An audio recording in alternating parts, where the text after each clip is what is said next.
travailleuses, travailleurs, chers amis, chers camarades, pas plus que Jean-Pierre, je ne perdrai de temps à parler de l'agitation politicienne et du Premier ministre qui a bien du mal à accoucher d'un nouveau gouvernement.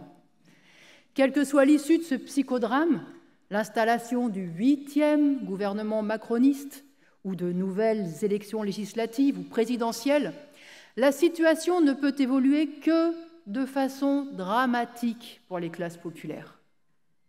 Nous ne sommes pas seulement confrontés à la dette et aux attaques gouvernementales, mais à une lutte de classe de plus en plus féroce des capitalistes, à une crise climatique qui s'aggrave, à la poussée des idées réactionnaires, racistes, sexistes, nationalistes, et à une marche à la guerre mondiale.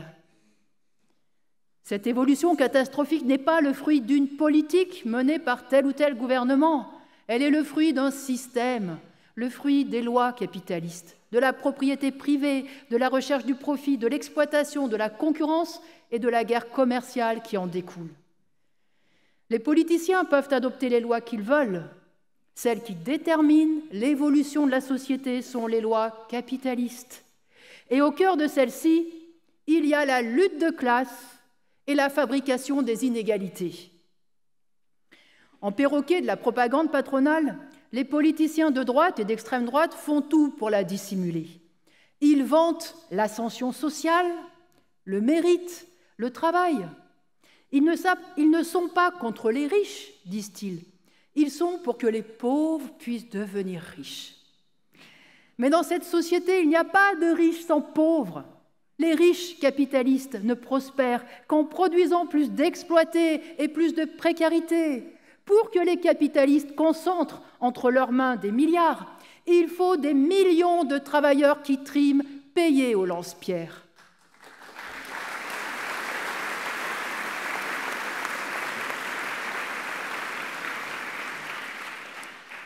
Du côté de la gauche, la lutte de classe n'existe pas davantage. Les partis de gauche n'aident pas les travailleurs à s'organiser et à rendre les coups au patronat. Ils ne cherchent pas à leur donner confiance dans leurs propres forces. Leur politique se résume à la justice sociale. Nous ferons en sorte de mieux redistribuer les richesses et pour cela, votez pour nous. Voilà l'essentiel de leur raison d'être. Un meilleur partage des miettes que la bourgeoisie voudra bien nous laisser. Mais avant de parler de redistribution des richesses, parlons de l'exploitation et du vol à la source des richesses que nous produisons collectivement. Sur ces richesses produites, seule une petite partie se retrouve dans le salaire. L'autre partie, celle qui dégage le profit, la plus-value, est accumulée entre les mains de la classe capitaliste et transformée en capitaux, c'est-à-dire en nouveaux moyens d'exploiter d'autres travailleurs, leurs enfants, et ainsi de suite. J'ouvre une parenthèse, mais vous voyez, le Cornu nous amuse avec la suppression des chauffeurs et de la garde rapprochée dont bénéficiaient les anciens premiers ministres. C'est la fin de l'avantage à vie, a-t-on entendu.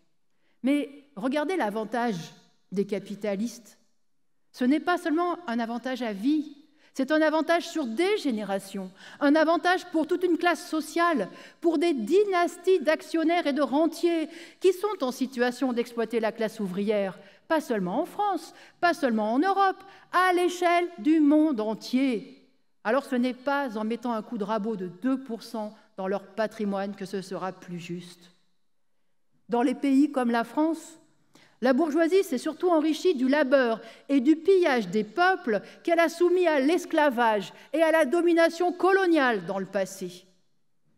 Forte de la richesse, affluant ainsi entre ses mains, et sous la pression des luttes de la classe ouvrière, cette classe capitaliste a concédé des droits et un meilleur niveau de vie aux travailleurs occidentaux.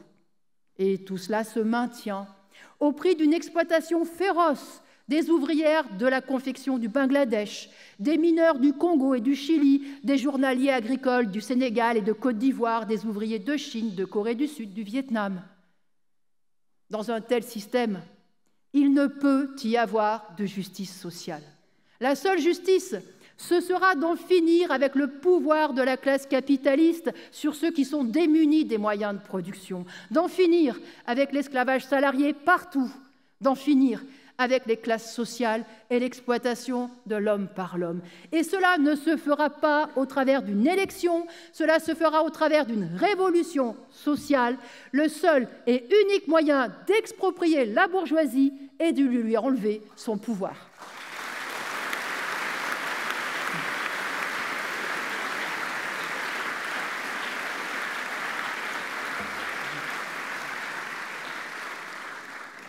Les partis d'opposition, du Rassemblement national jusqu'à la France insoumise, vantent leur politique économique qui serait susceptible de réindustrialiser le pays, de relancer la consommation et d'offrir une nouvelle ère de croissance. À cela, le parti de Mélenchon ajoute un zeste de planification écologique pour que cette nouvelle ère de croissance soit raisonnée et harmonieuse. C'est un conte à dormir debout. La crise économique n'est pas le fruit d'une politique trop libérale, elle est dans l'ADN du capitalisme. Quand la production est laissée à l'initiative de milliers d'entreprises privées qui se font concurrence, comment éviter la surproduction ou à l'inverse la sous-production? Quand le seul but est la course au profit, comment empêcher que les capitaux se concentrent dans les secteurs les plus rentables au détriment des autres? Les crises sont les respirations naturelles et monstrueuses du capitalisme. Et depuis les années 1970 et les deux cracks pétroliers, la crise est le mode d'existence du capitalisme, car les forces productives ont très largement dépassé les capacités d'absorption du marché solvable. Tant que les marchés n'étaient pas saturés et que de nouveaux remplaçaient les anciens, tant que la reconstruction de l'après-Seconde Guerre mondiale n'était pas achevée, la guerre commerciale n'avait pas la même intensité. Désormais, c'est l'embouteillage, ce qui exacerbe la guerre économique entre les multinationales et en fait pour elles une question de vie ou de mort. Cette crise économique se double d'une autre menace, celle de la crise financière. Comme des milliards de capitaux ne trouvent pas à s'investir de façon rentable dans la production de biens matériels et de services, ils s'investissent dans la finance, d'où la financiarisation croissante de l'économie et des mouvements de spéculation démesurés. C'est une aberration quand on sait le manque d'investissement dans les logements, dans la rénovation thermique, dans les transports ou dans la recherche contre certaines maladies. Mais quand tous les capitaux se dirigent comme une nuée de sauterelles sur telle ou telle valeur boursière, juste parce que son cours ne cesse de grimper, c'est une folie totale. Dans l'intelligence artificielle, l'entreprise française Mistral AI, spécialisée donc dans l'IA, est valorisée à 12 milliards d'euros. Pourtant, elle n'a jamais réalisé un seul euro de profit. Et c'est un petit poussé comparé à son concurrent OpenAI, qui a attiré pour 300 milliards de dollars de capitaux alors qu'elle ne prévoit pas de distribution de dividendes avant 2029. Mais, comme disent les banquiers, les arbres ne montent pas jusqu'au ciel. Alors, quand éclatera la nouvelle crise financière? Tout cela échappe aux politiciens, y compris à Trump qui se croit tout-puissant, mais serait le premier spectateur dépité d'un effondrement boursier dans lequel il perdrait d'ailleurs l'essentiel de sa fortune. Alors, nous dormons sur un volcan, parce que l'économie capitaliste est par nature spéculative. Et parce que les capitaux sont privés, eh bien, il est impossible de décider collectivement où ils doivent être investis pour répondre enfin aux besoins de l'humanité. Dans le cadre d'une telle économie, parler de responsabilité climatique, de développement durable ou de croissance raisonnée revient à se payer de mots. Le capitalisme est le règne de l'irresponsabilité. Irresponsabilité devant la planète, irresponsabilité devant les hommes, irresponsabilité devant les peuples.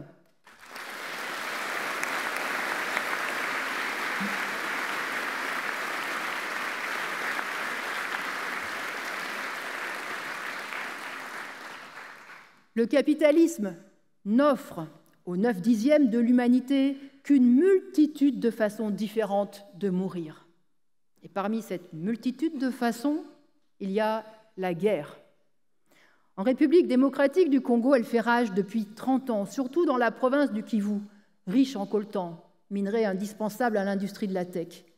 Combien a-t-elle fait de morts? Sans doute plus de 10 millions, c'est-à-dire plus que la Première Guerre mondiale. En Ukraine, malgré la promesse de Trump de faire la paix avec Poutine en 24 heures, la guerre dure toujours et elle redouble d'intensité. À Gaza, depuis près de 2 ans, Netanyahou mène une guerre d'extermination contre les Palestiniens. Et c'est sans parler de tous les autres affrontements aux 4 coins de la planète. La Troisième Guerre mondiale n'est plus une hypothèse abstraite et lointaine.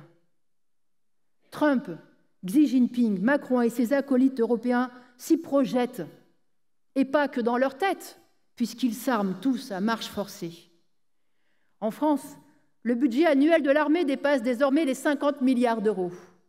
Il a augmenté de 50% depuis 2017 et il devrait doubler d'ici 2035 pour atteindre l'objectif imposé par Trump à tous les pays de l'OTAN. 50 milliards d'euros donc pour la France, 80 milliards pour l'Allemagne, 300 milliards pour la Chine et champion en toute catégorie, c'est près de 1000 milliards de dollars par an pour les États-Unis. À l'échelle du monde, cela fait 2700 milliards de dollars dépensés en avions de chasse, en sous-marins nucléaires, en drones, quand il suffirait de 15 milliards annuels pour éradiquer la malnutrition. Rien que mettre la moitié de ces 2700 milliards pour construire des routes, des dispensaires et lutter contre la sécheresse et le réchauffement climatique changerait la vie de milliards de femmes et d'hommes. Eh bien non, les dirigeants de la planète planifient les prochaines guerres, les prochains massacres, ils planifient une nouvelle plongée dans la barbarie. Macron piaffe d'impatience. Il voudrait envoyer des soldats français, pas seulement en Pologne ou en Roumanie, mais aussi en Ukraine, face aux Russes. Et la préparation à la guerre est très concrète. Cet été, les agences régionales de santé ont reçu une note leur donnant des instructions pour se préparer d'ici à mars 2026 à un possible engagement majeur. Elles doivent être capables de créer des centres médicaux à côté des aéroports et des chemins de fer pour accueillir des blessés de retour des combats. Les hôpitaux doivent se préparer à prendre en charge entre 100 000 et 500 000 blessés sur une période de 10 à 80 jours. Les soignants doivent être prêts à cesser leur activité habituelle pour aller renforcer le secteur des armées, etc., etc. On attend toujours la note gouvernementale qui organisera la prise en charge des familles sans abri et des malades qui errent jour et nuit, faute d'accueil dans les urgences hospitalières ou en psychiatrie. Mais voyez-vous, ces messieurs-dames sont occupés à autre chose. Ils préparent la guerre et organisent ce qu'il faut pour remettre sur pied les soldats blessés, de façon qu'ils retournent au plus vite se faire trouer la peau. Et puis, cette préparation à la guerre pèse aussi, bien sûr, financièrement. Et elle va peser sur tous les prochains budgets. Et c'est aussi pour cela que les gouvernants veulent tailler dans les services utiles à la population, laminer les retraites et nous faire travailler plus. Beaucoup autour de nous se disent qu'il n'y a pas le choix. Il faut s'armer pour être en mesure de se défendre en cas d'attaque et être prêt au sacrifice.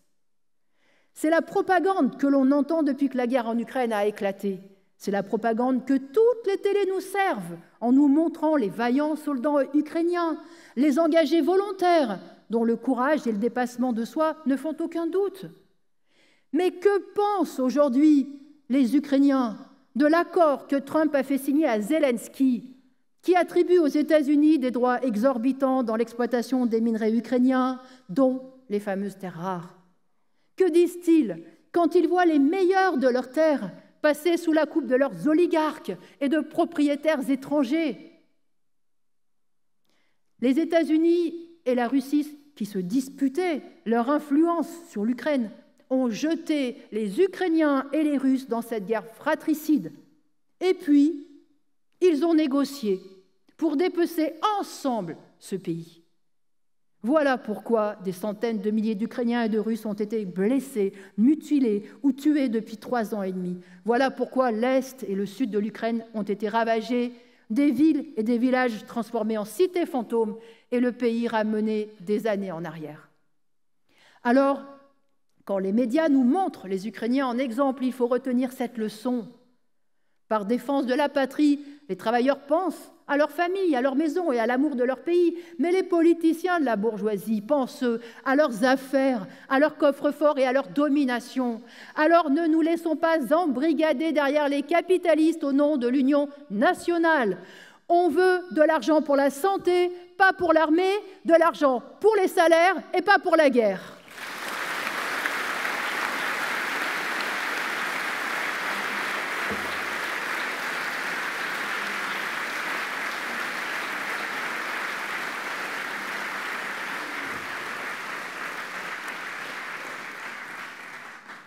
Un nouvel axe du mal, nous dit-on, s'est constitué avec la Russie, la Chine, l'Iran ou encore la Corée du Nord, qui sont tous, d'une façon ou d'une autre, présentés comme des agresseurs. Ils menaceraient la paix, l'ordre international et ses frontières. Ils seraient les nouveaux impérialistes. C'est une fable.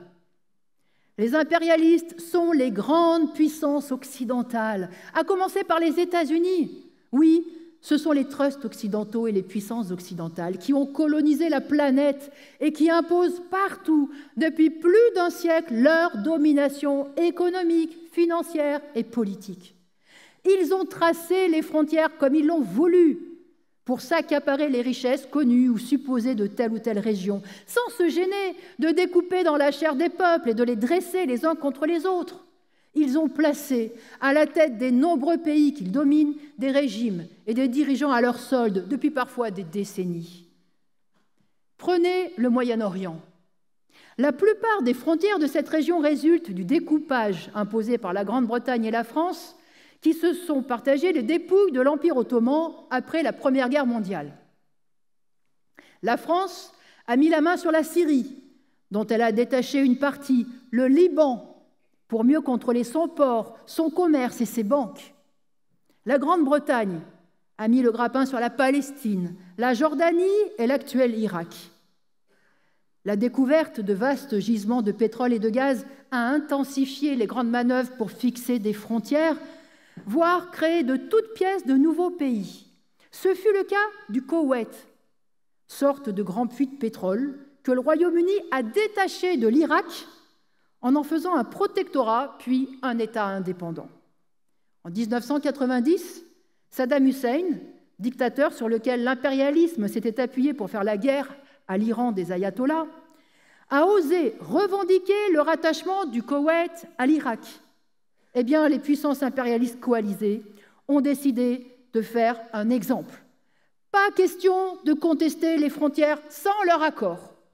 Et le peuple irakien l'a payé de 2 guerres impérialistes et de plusieurs guerres civiles, de la destruction de toutes les infrastructures du pays, de 13 ans d'embargo et d'un appauvrissement sans nom depuis 35 ans.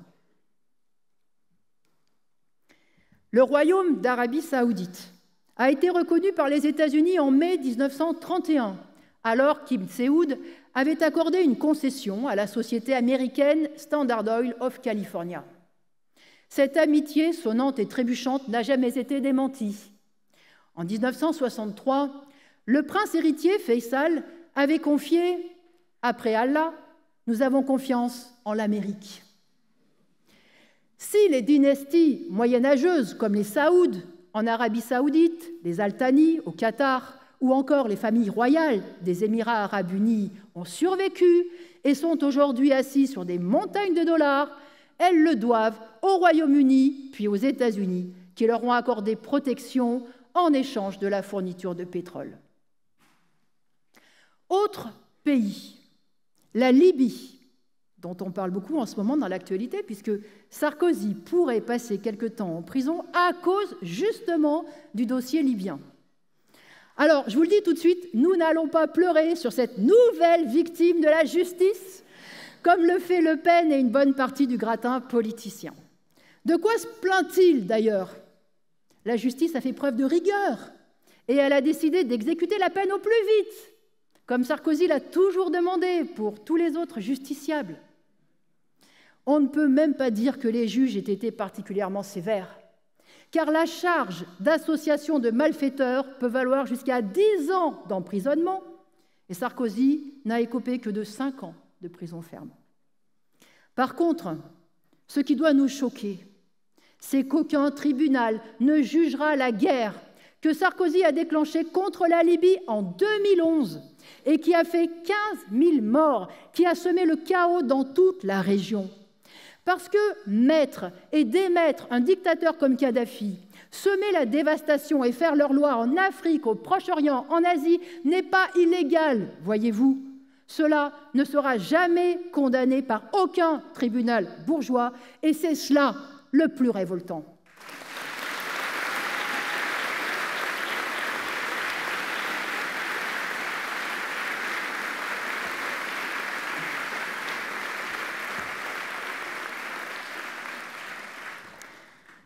Alors, les vieilles puissances coloniales européennes, puis l'impérialisme américain qui les a détrônées après la Première Guerre mondiale, ont façonné le monde entier pour leurs intérêts, ce qu'ils appellent l'ordre mondial et leur ordre.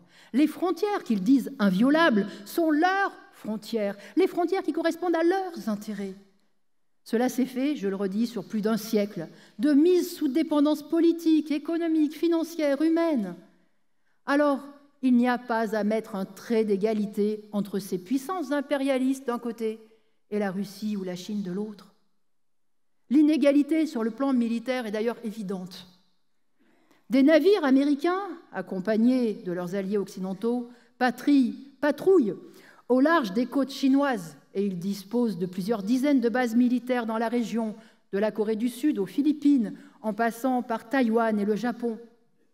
On nous présente la Chine comme l'agresseur, mais aucune armada chinoise ne croise au large de la Californie ou de la Floride. Les États-Unis ont ceinturé la Russie de bases militaires, pas l'inverse. La Russie et la Chine ont les moyens de résister aux pressions de l'impérialisme occidental, mais cela n'en fait pas encore des puissances impérialistes. Cela n'en fait pas non plus des représentants des opprimés. Ils défendent le droit au pillage de leur classe dirigeante, de leurs oligarques et de leurs milliardaires, par des moyens aussi crapuleux, brutaux et cyniques que les politiciens de l'impérialisme. Mais ne tombons pas dans le piège où nos dirigeants et nos capitalistes se font passer pour victimes de l'agressivité de la Russie ou de la Chine.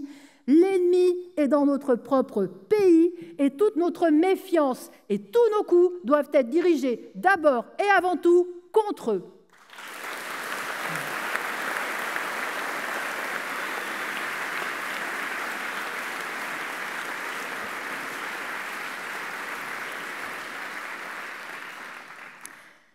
Fort de la puissance du premier pays impérialiste, Trump règne sur le monde tel le parrain sur la mafia mondiale. Il dicte ses conditions économiques, politiques, militaires. Il dit qui doit commercer, avec qui, comment, dans quelles proportions. Il distribue les bons et les mauvais points, change les règles du jeu, comme ça l'arrange. La plupart du temps, il règne sans avoir besoin de sortir l'artillerie. La force de ses milliards suffit. Vis-à-vis de l'Union européenne, par exemple. Parce que regardez comment l'Union européenne s'est couchée au pied de Trump quand il lui a imposé 15% de droits de douane. Mais Trump peut aussi sortir la canonnière. Dernièrement, il a fait pulvériser des bateaux dans la mer des Caraïbes au prétexte de lutter contre le narcotrafic. Pas de preuves, pas de documents et les victimes ne sont plus là pour défendre leur cause contre le cow-boy de la Maison-Blanche. En juin dernier, les États-Unis ont bombardé 3 sites nucléaires iraniens. Leurs bombardiers ont décollé du territoire américain, ils ont traversé l'espace aérien mondial sur des milliers de kilomètres sans être détectés, et ils ont largué 3 gigabombes de 13 tonnes. Comparez cela aux drones qu'on accuse la Russie d'envoyer dans l'espace aérien de la Pologne et du Danemark. Mais qui peut croire que tout cela ne finira pas en déflagration mondiale? Personne ne peut dire comment, quand exactement, ni à partir de quel conflit local la guerre pourrait s'étendre pour de bon. Même les camps qui s'affronteront demain ne sont pas encore clairement définis. Les alliés d'aujourd'hui peuvent devenir des ennemis demain, et réciproquement. L'histoire des guerres précédentes est là pour nous le montrer. Une hypothèse qui revient très souvent depuis un moment, évoquée par les responsables américains eux-mêmes, est celle d'un conflit entre les États-Unis et la Chine. Et en effet, la guerre économique fait rage entre ces deux puissances. Quand, à partir des années 1970, la Chine a été progressivement réintégrée dans l'économie mondiale, après le long bras de fer qui a opposé le régime de Mao à l'impérialisme, elle l'a été en position de subordonner le travail des millions d'ouvriers exploités chinois, enrichissant d'abord les Apple, les Walmart et compagnie. Le poids de l'État chinois a permis que la Chine soit moins pillée que la plupart des autres pays, des pays pauvres donc, et des pays ex-colonisés. Et même si des centaines de millions de Chinois continuent de vivre dans la pauvreté, une industrie et des infrastructures modernes se sont développées en Chine. Une bourgeoisie chinoise s'est renforcée et enrichie. Aidée autant qu'encadrée par l'État chinois, elle est aujourd'hui capable de concurrencer les capitalistes américains dans de nombreux domaines. Des géants industriels chinois sont apparus dans des secteurs stratégiques comme celui de la tech, de la communication, des voitures électriques, des batteries et même de l'intelligence artificielle. Ils sont devenus, aux yeux des impérialistes, des concurrents qu'il faut affaiblir, et l'État chinois est redevenu un ennemi qu'il faut contenir. Si leur rivalité économique se transformait en affrontement armé, on nous dira qu'il faut sauver Taïwan d'une invasion ou les Ouïghours d'un génocide. On nous parlera du choc de la démocratie contre la dictature, alors que ce sera, comme toujours, une affaire de minerais, de microprocesseurs, de terres rares, une affaire de gros sous. Alors, encore une fois, il ne faudra pas tomber dans le piège, il ne faudra pas marcher derrière nos dirigeants.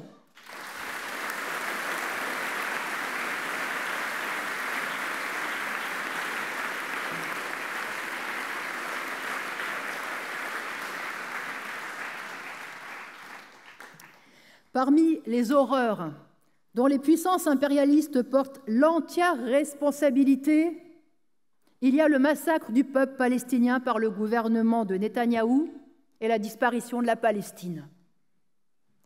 L'État d'Israël est en train de rayer de la carte la bande de Gaza et de coloniser toute la Cisjordanie dans une guerre d'extermination. Et tout cela avec la complicité des puissances impérialistes qui ont créé ce piège meurtrier il y a plus d'un siècle. Cela remonte à la Première Guerre mondiale, quand les Britanniques qui occupaient la région ont promis la Palestine, tout à la fois aux Juifs sionistes et aux chefs arabes. Ce n'était pas pour faire vivre les deux peuples en bonne entente, c'était pour les utiliser l'un contre l'autre, comme les puissances européennes le firent dans tant de colonies. Lorsque les États-Unis devinrent la puissance dominante dans la région, ils firent eux aussi le calcul de rendre redevable l'État d'Israël qui se construisait contre tous ses voisins arabes pour s'en faire l'allié le plus sûr et le plus fidèle dans la région. Ce calcul a été gagnant, autant pour l'impérialisme que pour l'État d'Israël. C'est ainsi que depuis la naissance d'Israël en 1948, les puissances impérialistes ont couvert tous ces crimes, ont fermé les yeux sur les massacres, la colonisation de la Cisjordanie, la politique d'apartheid. Mais le piège ne s'est pas refermé seulement sur les Palestiniens chassés, humiliés, massacrés. Il s'est aussi refermé sur les Israéliens qui se sont transformés en geôliers et qui vivent en état de guerre quasi permanent depuis 80 ans. Aujourd'hui, Netanyahou et ses ministres d'extrême droite sont décidés à chasser de leurs terres les Palestiniens et perpétuent pour ce faire un véritable génocide. Netanyahou est-il mis au banc des nations? Pas du tout. Il a sa tribune à l'ONU. Les États-Unis lui déroulent le tapis rouge. Il continue de l'armer, de le financer. Trump a même des projets immobiliers pour la bande de Gaza.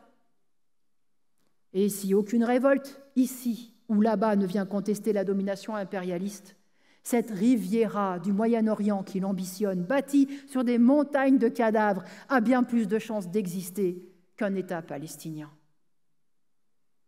Lundi dernier, Macron a fait son numéro à l'ONU en officialisant la reconnaissance de l'État palestinien par la France.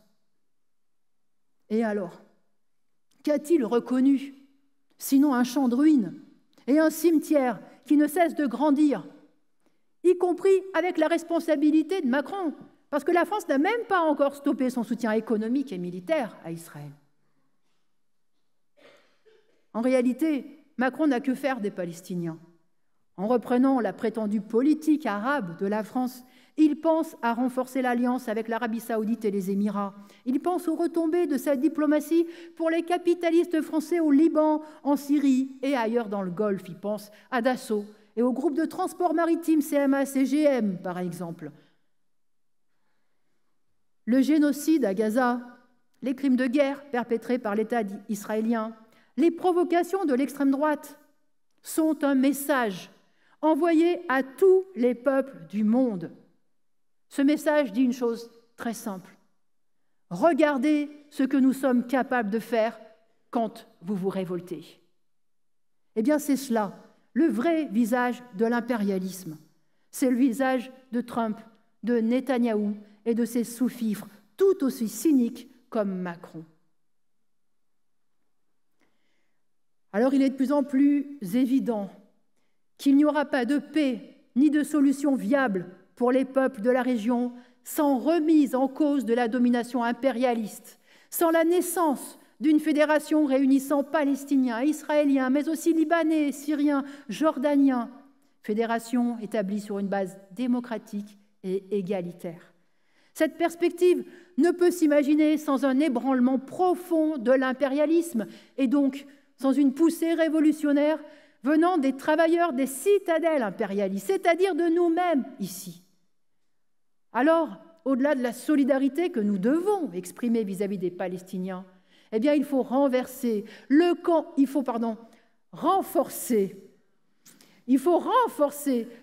de ceux conscients que l'ennemi à abattre, c'est l'impérialisme, car c'est le seul moyen d'établir des relations fraternelles entre les peuples.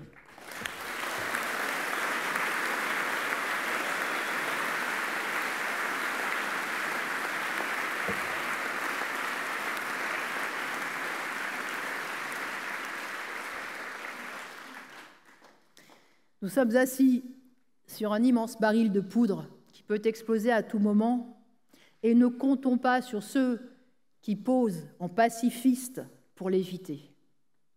Le RN d'un côté, LFI et le PCF de l'autre se disent pacifistes. Ils dénoncent la politique va-t-en-guerre de Macron et ils en appellent à la diplomatie et au droit international, en sachant que la diplomatie et le droit international n'ont jamais empêché les guerres. Et regardez leur politique actuelle. Dans la guerre telle qu'elle se présente aujourd'hui, c'est-à-dire dans la guerre commerciale, ils sont tout sauf pacifistes. En utilisant quasiment les mêmes mots et les mêmes exemples, ils dénoncent tous la concurrence déloyale de la Chine, le traité de libre-échange du Mercosur. Ils prônent le protectionnisme, quasiment dans les mêmes termes. RN, droite, macroniste, Parti socialiste jusqu'à Ruffin et Mélenchon, ils constituent déjà une forme d'union sacrée autour des capitalistes français. Il faut défendre les intérêts de nos entreprises, de nos constructeurs automobiles, la production d'armes françaises, la défense de l'agriculture française, etc., etc. Cette semaine, Mélenchon et les députés de la France Insoumise ont même apporté leur soutien à Dassault dans sa guéguerre commerciale pour la production du prochain avion de combat contre son concurrent allemand. Eh bien, cette politique nationaliste et protectionniste est une trahison des intérêts des travailleurs, non seulement parce qu'elle nous mène à la guerre, mais aussi, tout simplement, parce que le monde du travail en crève déjà de cette guerre économique. Que leur entreprise soit vraiment en difficulté ou pas, les patrons ont toujours le même discours. C'est au nom de la concurrence et de la compétitivité que les salaires sont écrasés, que les cadences et le rythme de travail deviennent complètement fous, que des secteurs entiers de la production sont externalisés, que les emplois sont supprimés, que des usines ferment et que le patronat réclame toujours plus d'exonérations et d'aides en tout genre de l'État. Quand et où le protectionnisme a-t-il mis les travailleurs à l'abri de l'exploitation et des licenciements? Dans cette société dirigée par la classe capitaliste, le protectionnisme, comme les autres politiques, a pour unique objectif de protéger les profits et les dividendes. La guerre économique est une source de gâchis et de destruction sans nom. Il ne faut pas chercher à la mener en bons petits soldats du capital. Il faut la dénoncer, la combattre comme tous les autres fondements du capitalisme. L'entrée en guerre deviendra tôt ou tard une nécessité pour la classe capitaliste et pour l'État français. Et alors, le rouleau compresseur de la propagande, mais aussi et surtout le rouleau compresseur de l'État autoritaire et répressif entreront en action. Et prêcher le pacifisme conduira à l'impuissance et à la passivité.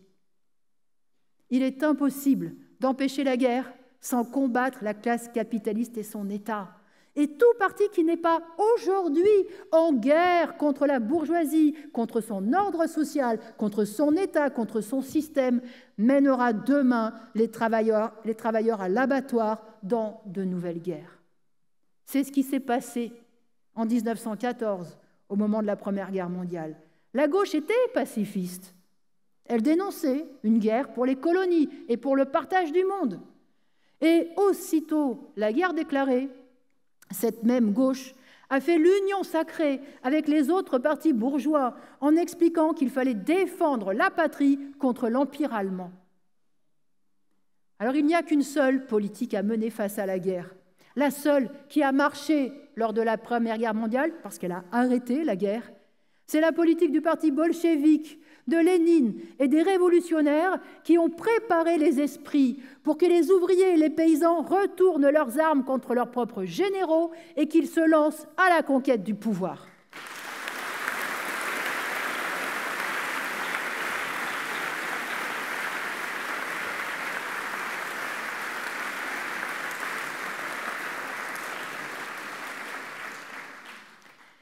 La conscience de classe, c'est-à-dire la conscience d'avoir à se défendre pied à pied contre le patronat, mais aussi et surtout la conscience d'être une classe apte à prendre le pouvoir pour fonder une société communiste, est indissociable de l'internationalisme.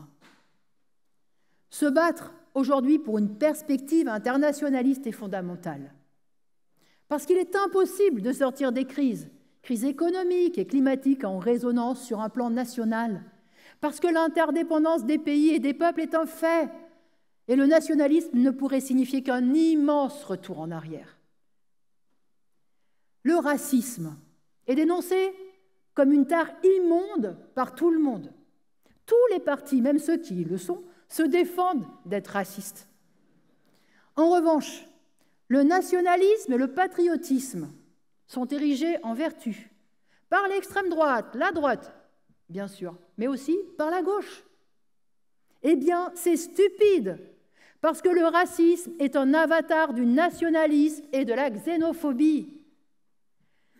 Comment faut-il définir le sentiment du Français qui n'aime pas les Allemands ou les musulmans, et le sentiment de l'Espagnol qui méprise les Portugais, de l'Algérien qui n'aime pas les Marocains, de l'Américain qui fustige les Mexicains, du racisme, de l'islamophobie, de la xénophobie, du nationalisme? Où est la différence? Par rapport au racisme qui se nourrit de préjugés, les idées nationalistes s'appuient sur des réalités culturelles et historiques pour inventer un récit national qui érige le peuple national, donc, en peuple supérieur, autorisé à traiter les autres avec mépris. Fabien Roussel kiffe la France. Il aime son bon vin, sa bonne viande, le pain perdu aussi. Et puis, Patrick Sébastien. Dans un autre style, Mélenchon et Ruffin défendent aussi la grandeur de la France et sa souveraineté. Mélenchon répète que la France est la patrie des droits de l'homme, quasiment un phare de la civilisation. Et il n'est jamais avare d'une vacherie contre les Allemands. Eh bien, ce nationalisme, il faut le combattre autant, si ce n'est plus que le racisme, car je le redis, le racisme en découle, et parce que le résultat du nationalisme est le même que le racisme, diviser et affaiblir les exploités qui sont originaires des 4 coins du monde, et parce que le nationalisme prépare les esprits pour la guerre. Le nationalisme conduit à la tromperie de la défense nationale et de la défense de la patrie. Mais Jean-Pierre l'a dit tout à l'heure. Quelle solidarité existe-t-il entre nous, travailleurs, et Macron et Bernard Arnault, entre nous et les banquiers français, entre nous et les plus riches de ce pays? La patrie que les classes dominantes voudraient nous voir vénérer ne nous promet qu'une vie de labeur de plus en plus dure. C'est ce qui avait amené Marx et Engels à écrire en conclusion du manifeste du Parti communiste « Les prolétaires n'ont pas de patrie ».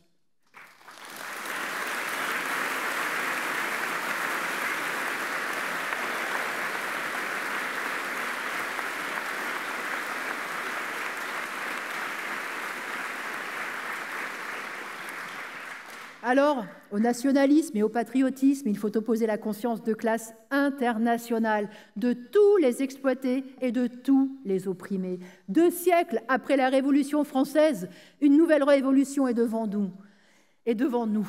Une révolution à mener sous le drapeau de l'international et non sous celui de la patrie. Les bastilles qui sont à prendre sont les banques, les trusts, les multinationales du monde entier. Cela ne peut se faire qu'en liant les forces de la classe ouvrière d'Asie, d'Europe, d'Afrique, du Moyen-Orient et d'Amérique. Et c'est pourquoi la classe ouvrière internationale est notre camp, notre pays et notre patrie.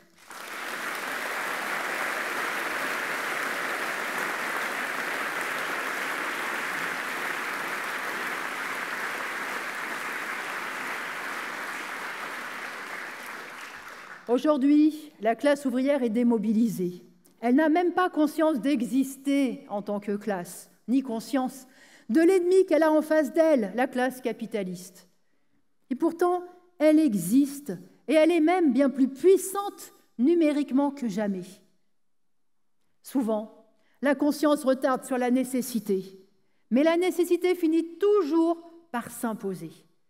Et l'état d'esprit des travailleurs peut changer plus vite qu'on ne le croit. Parce que la situation elle-même change, et elle change vite.